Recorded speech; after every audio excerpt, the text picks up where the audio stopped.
तर आपण बघितलं की इंग्रज आले होते. त्यांनी फ्रेंचच्यासोबत 3 कर्नाटक युद्धे केली. त्याच्यानंतर बंगालला त्यांनी कशाप्रकारे आपल्या ताब्यात घेण्याचा प्रयत्न केला व त्याच्यामध्ये यशसुद्धा मिळवले. आता आपण बघणार आहोत इंग्रज-म्हैसूर संघर्ष. म्हैसूर राज्यातील हैदर अलीने उठाव करून म्हैसूर राज्य ताब्यात घेतले. आता याचा अर्थ काय होतो? म्हैसूर राज्यातील हैदर अलीने उठाव करून. म्हणजे काय? हैदर अलीने उठाव केला याचा अर्थ काय ते आपण बघणार आहोत. हे तुम्हाला इम्पॉर्टंट नाही. तुम्हाला फक्त हैदर अलीने उठाव केला याचा अर्थ काय होतो हे समजण्यासाठी मी हे सांगत आहे. तर हैदर अली जे होते ते सुरुवातीला म्हैसूर सैन्यात एक सामान्य अधिकारी होते. त्यांनी युद्धकौशल्य व नेतृत्वामुळे सैन्यात आपले स्थान मजबूत केले. तर एक सामान्य सैनिक होते. त्याच्यानंतर त्यांनी आपले युद्धकौशल्य, नेतृत्वामुळे सैन्यात एक चांगले स्थान जे आहे ते मजबूत केले. त्या काळात म्हैसूरमध्ये वाडियार घराण्याची सत्ता होती. तो जो काळ होता त्याच्यामध्ये म्हैसूरमध्ये वाडियार राजघराण्याची सत्ता होती. पण दरबारातील मंत्री व सरदारांमध्ये अंतर्गत संघर्ष होता. पण वाडियार घराण्याचे जे मंत्री आणि सदस्य होते त्यांच्यामध्ये अंतर्गत संघर्ष होता. म्हणजे त्यांच्यामध्ये जमत नव्हतं. हैदर अली यांनी आपल्या सैन्याची ताकद वाढवली. तर हैदर अली जे होते ते सैन्यामध्ये होते. तर त्यांनी आपल्या सैन्याची ताकद वाढवली आणि अनेक मोहिमांमध्ये विजय मिळवला. 1761 त्यांनी म्हैसूरच्या राजवटीवर प्रत्यक्ष लक्ष नियंत्रण मिळवले. वाडियार राजा नाममात्र शासक राहिला.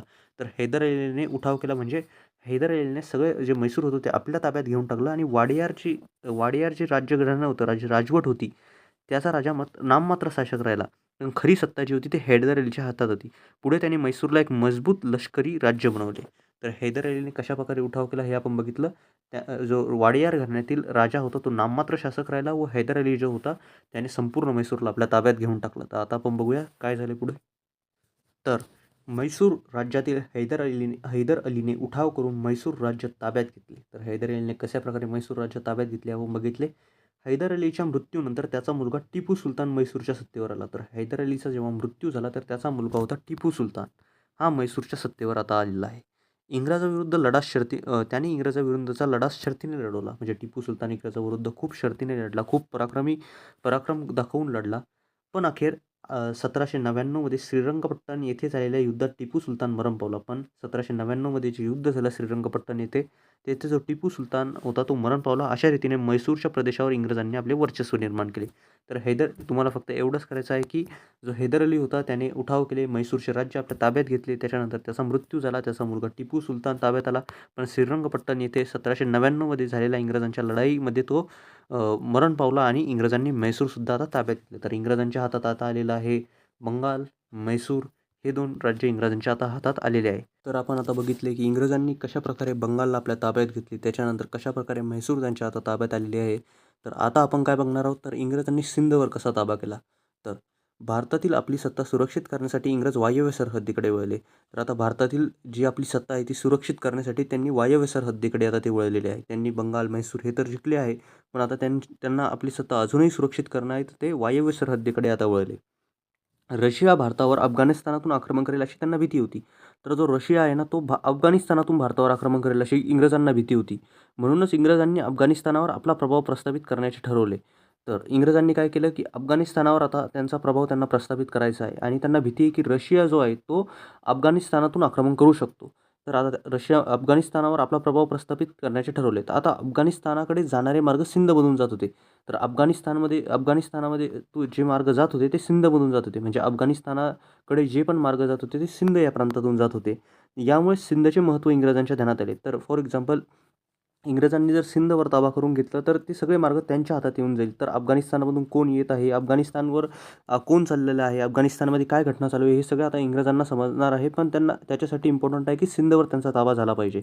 यामुळे सिंधचे महत्त्व त्यांच्या लक्षात आले आणि 1843 साली त्यांनी सिंध गिळंकृत केला. तर आता कशाप्रकारे त्यांनी सिंध जिंकून घेतला आहे आपण बघूया. तर या इथं इंडिया आहे, त्याच्यानंतर हा पाकिस्तान आहे. तर त्या काळामध्ये जे होतं ना ते पाकिस्तान नव्हतं, फक्त इंडिया होता.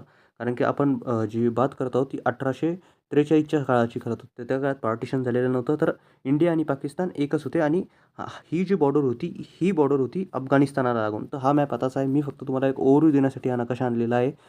तर ही जी बॉर्डर होती ती पूर्ण भारताची होती. तर ही बॉर्डर जी आहे ती भारताला. तर आता इंग्रजांना काय भीती आहे, की रशिया जो आहे ना तो वरतून आक्रमण करू शकेल. तर रशिया जो आहे याच्यावरती अफगाणिस्तानाच्या वरती रशिया आहे. तर त्यांना भीती आहे, की रशियाने जर असा अफगाणिस्तानामधून आक्रमण केला तर तो डायरेक्टली भारतावरती हे आक्रमण करू शकतो. तर अशी त्यांना भीती होती. तर त्याच्यासाठी त्यांनी आता काय केले, तर हा जो प्रांत होता या इथे कुठे जो प्रांत होता तो सिंधचा प्रांत होता. मी एक्झॅक्टली तो प्रांत तुम्हाला दाखवत नाही आहे, फक्त फॉर एक्झाम्पल या इथे तो एक सिंधचा प्रांत होता ह्याच जागेमध्ये. तर या इथून रस्ते ज्या जात होते ना ते अफगाणिस्तानाला जात होते. तर ह्या सिंध प्रांतावर जर इंग्रजांनी त्यांचा ताबा मिळवून घेतला तर अफगाणिस्तानामध्ये काय घटना होत आहे, कसं ट्रेड चालू आहे, हे त्यांना सगळं अफगाणिस्तानच्या गोष्टी समजू शकतात. तर त्यासाठी त्यांनी काय डिसाईड केलं की त्यांनी सिंधवर ताबा मिळवण्याचे डिसाईड केलं. आणि भारताची वायव्य सरहद्द म्हणजे काय, तर भारताची वायव्य सरहद्द म्हणजे तर भारताची वायव्य सरहद म्हणजे हा पार्ट. तर त्या काळामध्ये जो होता भारत पाकिस्तान पार्टिशन झालेलं नव्हतं. तर हा जो पाकिस्तानचा पार्ट होता तो पण भारतच होता. तर त्या काळामध्ये हा जो पार्ट होता ती भारताची वायव्य सरहद होती. आणि आता अफगाणिस्तानावर जर इंग्रजांना जाचक बसवायचं आहे तर त्यांना जरुरी आहे की सिंधचे जे मार्ग आहेत ते त्यांनी आपल्या ताब्यात घ्यावे. सिंधचे मार्ग जर त्यांच्या ताब्यात आले तर त्यांना हे लक्षात येऊ शकतं की कशाप्रकारे रशिया जो आहे तो अफगाणिस्तानची मदत घेऊन भारतावर आक्रमण करू शकतो. अफगाणिस्तानातून भारतावरती आक्रमण होऊ शकतो. तर अशा प्रकारे त्यांनी जे आहे तो सिंधवर ताबा करून घेतला. त्यांनी सिंधवर ताबा केल्यामुळे हे जे सगळे रस्ते आहेत ते त्यांच्या ताब्यामध्ये आले. हे सगळे रस्ते त्यांच्या ताब्यात आल्यामुळे सगळ्या ज्या या घडामोडी या देश अफगाणिस्तानामध्ये होत होत्या ते त्यांना समजत होत्या. तर अशा प्रकारे जो इंग्रजांनी आहे ते सिंधवर सुद्धा आपला ताबा मिळवून घेतला. आणि सिंधवर ताबा मिळवणे हे इंग्रजांचे एक खूप इम्पॉर्टंट काम होते, कारण की त्यांना भीती होती की रशिया जो आहे तो वरतून आक्रमण करू शकतो. तर जसे आपण बघितले की सिंधवरील इंग्रजांचा ताबा भारतातील सत्ता सुरक्षित करण्यासाठी इंग्रज वायव्य सरहद्दीकडे आता वळलेले आहे. रशिया भारतातून अफगाणिस्तानातून आक्रमण करेल अशी त्यांना भीती तर होतीच. म्हणून इंग्रजांनी अफगाणिस्तानावर आपला प्रभाव प्रस्थापित करण्याचे ठरवले. अफगाणिस्तानातील जाणारे मार्ग सिंधमधून जात होते, त्यामुळे सिंधचे महत्त्व इंग्रजांच्या ध्यानात आले. आणि 1843 साली त्यांनी सिंध जो आहे तो गिळंकृत केला, म्हणजे सिंध त्यांनी जिंकून घेतला.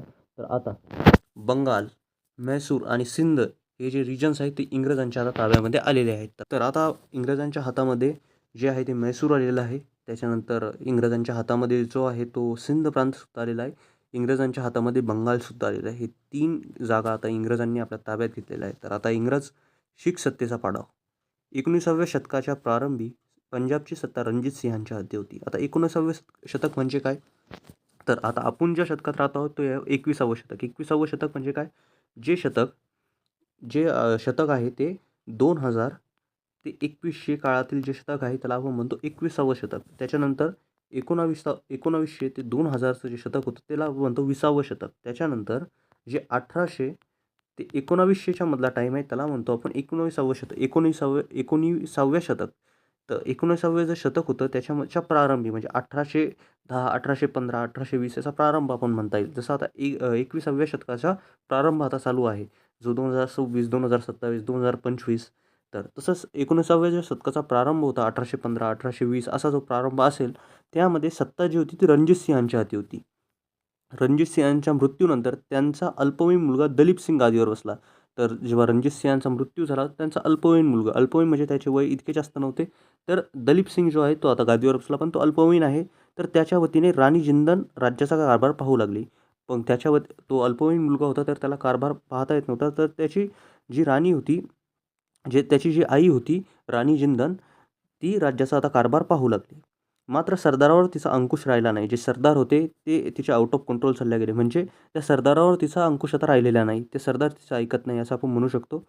तर ही संधी साधून इंग्रज शीख सरदारांना फितूर केले. तर इंग्रजांनी काय केले, शीख सरदारांना फितूर केले म्हणजे त्यांना लालच दिले. इंग्रज पंजाबवर आक्रमण करणार असा शीखांचा समज झाल्यामुळे त्यांनी इंग्रजावर हल्ला केला. तर शीख जे लोक होते, पंजाबवर आक्रमण करणार आहे इंग्रज असा शीखांनाच गैरसमज झाला आणि त्यांनी इंग्रजावरच आक्रमण करून दिले. आता गैरसमज इंग्रजांनीच मधून निर्माण केलेला होता की त्यांच्या शिपायांना फितूर त्यांनी केले आणि अशा प्रकारे त्यांनी तो गैरसमज निर्माण केला आणि पंजाबने इंग्रजावरतीच आक्रमण करून टाकले. तर शीखांना गैरसमज झाल्यामुळे इंग्रज हमला करणार असा शीखांना समज झाल्यामुळे त्यांनी इंग्रजावरच हल्ला केला. या पहिल्या शीख इंग्रज युद्धात शीखांचा पराभव झाला. तर जे पहिलं शीख आणि इंग्रज युद्ध झालं त्याच्यामध्ये शीखांचा जो आहे तो पराभव झाला.